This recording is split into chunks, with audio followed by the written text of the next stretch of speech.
A very good evening to all of you, my dear kids. I am Manisha on behalf of Etuson family. Welcome you all to today's class. Let me remind you that our Etuson family is providing quality education for a better tomorrow. So don't forget to be a part of our family, okay? So my dear class 8 students, today we are at the part 2 of our lesson, reproduction in animals. So in today's part, we are going to discuss about fertilization and IVF. These are new terms for you, right? Don't worry, I will explain you. But before that, let us see what are the points we are going to discuss. We will have the recap of the previous class. In the previous class, we have discussed about human reproductive system like male reproductive system and female reproductive system. There are different parts and male gametes, female gametes. And in today's part, we are going to discuss about fertilization. What is fertilization and types of fertilization? What are the different types of fertilization and IVF? Test tube baby. Your reaction is, I guess, like same as this emoji, because how can a baby develop inside a test tube, right? Wait, this mystery I will reveal at the end. So first, let us recall what we have discussed about our male reproductive system. So many parts are there, no need to remember all this. In your book you have testis, penis and this vas deferens, okay? So testis produce the sperms and this vas deferens will take it to the penis, from where the sperms will get ejaculated to the outside environment. So what is their function? See, testis will produce the sperms and will release testosterone, a hormone, and epididymis, which will mature and store the sperm. Sperm duct, it will carry the sperm, epididymis to urethra. Okay, testis will produce and epididymis will mature and store, and sperm duct will collect the sperm from the epididymis and will send to the urethra. Seminal vesicle, Copper's gland and prostate gland, what they will nourish the sperm and allow them to swim. They will provide a medium, and sperm and seminal fluid are collectively called as semen. Sperm and seminal fluid together called as semen. Okay. Now urethra, through which urine and sperm pass. Penis, it allows the sperm to be placed inside the female. Okay. Scrotum is a pouch like structure. Okay, it keeps the testis at lower temperature, that is 35 degree, for the production of sperms. Okay, it is generally lower than our normal body temperature. This is the optimum temperature for meiosis to occur. Okay, now, so this is the female reproductive system. It has uterus. So it has uterus, ovary, fimbriae and fallopian tube, which is called as oviduct. Okay, ovary, what is its function? It produces ovum. Fimbriae, finger like structure, it will catch the ovum, right? Again, this ovum will be sent into this tube like structure, which is called as oviduct or fallopian tube, through which they will reach this uterus, and this cervix and vagina together make the birth canal, right? So let's see. So ovaries, they produce hormones such as estrogen and progesterone. Site of ovum development and ovulation, it means release of ovum. Fallopian tube or oviduct, what is their function? They carry the ovum, ovary to the uterus, and they are the site for fertilization. Fimbriae, finger like structure, they catch the ovum and they send it to the fallopian tube. Uterus is called as womb. It is pear shaped organ in which the fetus develop, the baby will develop inside the uterus, and it also involved in menstruation. Cervix, it separates the vagina from the uterus and holds the fetus in place during pregnancy. Okay, and it dilates during birth to allow the fetus to leave the uterus. During the paturation process, it dilates. Then vagina, it extends from cervix to the external environment. Together cervix and vagina forms the birth canal, and it provides a passage for sperm and menstrual flow. From this way only the sperm enters into our female reproductive system, and in this way through vagina only the menstrual flow occurs. Okay. Next is our male gamete, which is called as sperm. It has certain parts: head, middle piece and tail. Okay, head has different layers like acrosome, nucleus and centrosome. Okay, so nucleus is the male gamete. Okay, acrosome will provide a chemical. Acrosome is basically a chemical which has different enzymes, okay, which help it to fertilize with the ovum. and it has middle piece as the mitochondria which provides the energy, and tail helps in its movement. So what is their function? See, head cap or acrosome contains special enzyme, as I have told you, to penetrate wall of ovum. It will break the wall of ovum. And head, which is 23 chromosomes, it means it has the nucleus which will fertilize.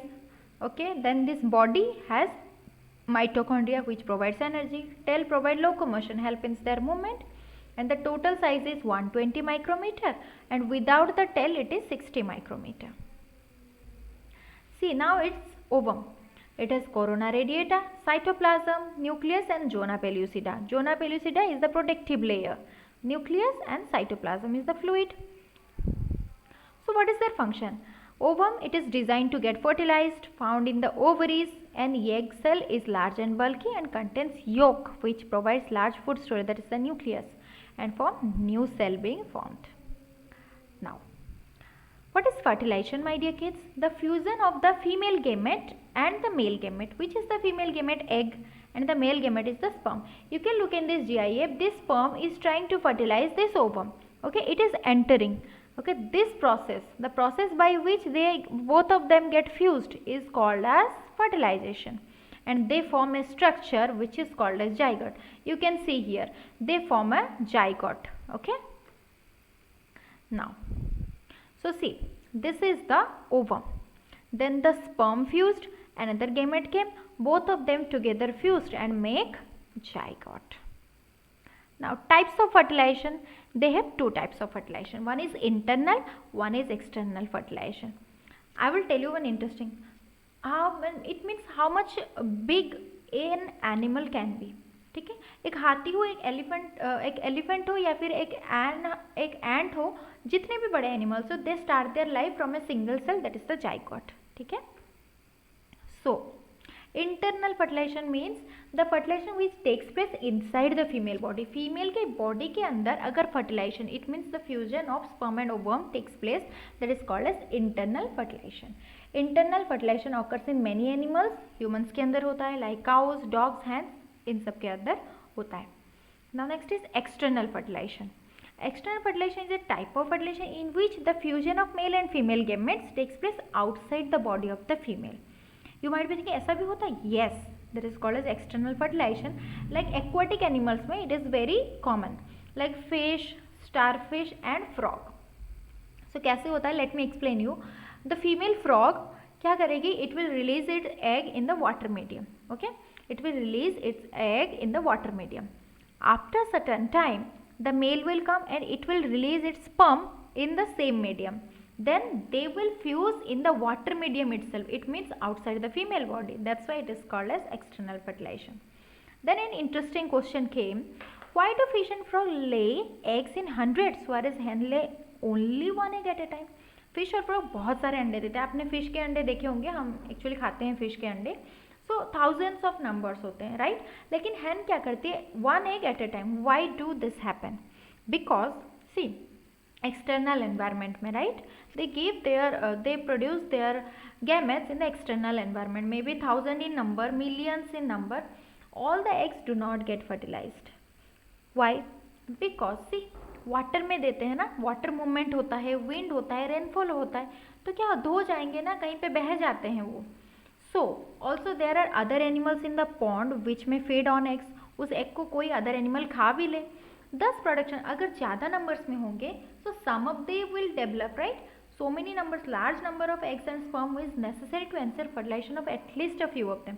ज़्यादा होंगे तभी तो कम के chances हैं, अगर कम ही होंगे तो chances ही नहीं बचेंगे, right. And whereas in hen the fertilization is internal, तो उसमें कोई डर ही नहीं है. इंटरनल फर्टिलाइजेशन हुआ, egg it will give and it hatches it's egg by itself only. तो hen क्या करती है? अपने एग को खुद ही हैच करती है. लाइक यू कैन सी, ये जो स्नेक है ना, they use to eat their eggs. Fish भी बहुत सारे हैं. Now test tube baby, same question आपके दिमाग में जो आ रहा है, टेस्ट ट्यूब बेबी है क्या? टेस्ट ट्यूब के अंदर can a baby grow? No, right. मेरे दिमाग में भी ऐसा ही सवाल आया था when I was a child कि how can a baby grow inside a test tube? Impossible, right. So this name is very much misleading. Why? Let me tell you. Actually what is test tube baby? The other name is in vitro fertilisation, IVF. So basically some parents are there, right?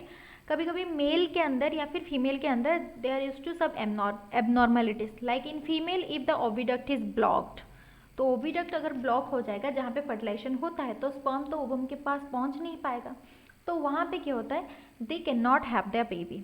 Like in male also if their sperm is not active, right, it cannot reach the ovum. So in that case we used to follow this in vitro fertilization, like in some women oviducts are blocked. Okay, so in that case these women are unable to bear babies because sperm cannot reach the egg for fertilization, because fertilization egg is there inside the female body, the sperm need to reach. Okay, sperm can move, right, it is motile. Many cases, okay, maximum case sperm, the male gamete is motile, it needs to reach to the egg for fertilization.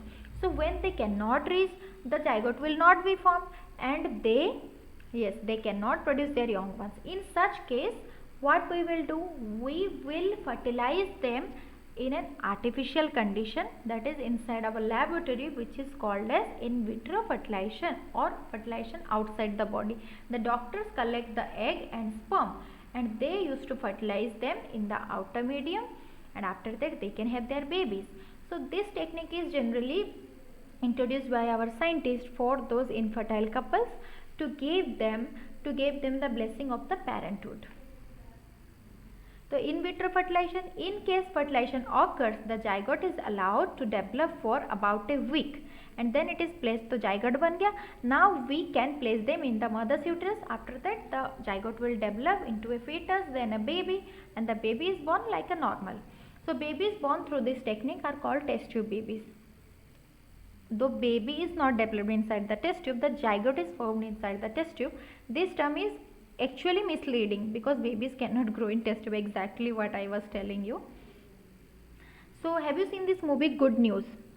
It is on the test tube baby. Okay, the movie में क्या होता है कि they were infertile couples, right? They cannot have their babies. For that they use the IVF technique, that is test tube baby, in vitro fertilization. But यहाँ पे गड़बड़ हो जाता है, तो क्या होता है, both of them, okay, Diljit and this Akshay Kumar have both of them have the same surname. That's why his sperm and Akshay Kumar's sperm has got interchanged, and the ovum were fertilized wrongly. Okay, so whatever, but the movie is basically on test tube baby. Okay, in vitro fertilization. So mothers give birth to a baby, but the baby has characteristic of both parents. How is it possible? Mummy, okay, mother is used to give birth to a baby, लेकिन characteristics fathers के भी आते हैं, father and mother both. Why? Because mother gives birth to a baby, but the baby is formed from the fertilization of male and female gamete. तो gametes में क्या होते हैं, मदर से भी gamete आता है, फादर से भी, जिसके अंदर क्रोमोसोम्स होते हैं, और क्रोमोसोम्स के अंदर क्या होते हैं, जीन्स होते हैं, which carry our characters, right?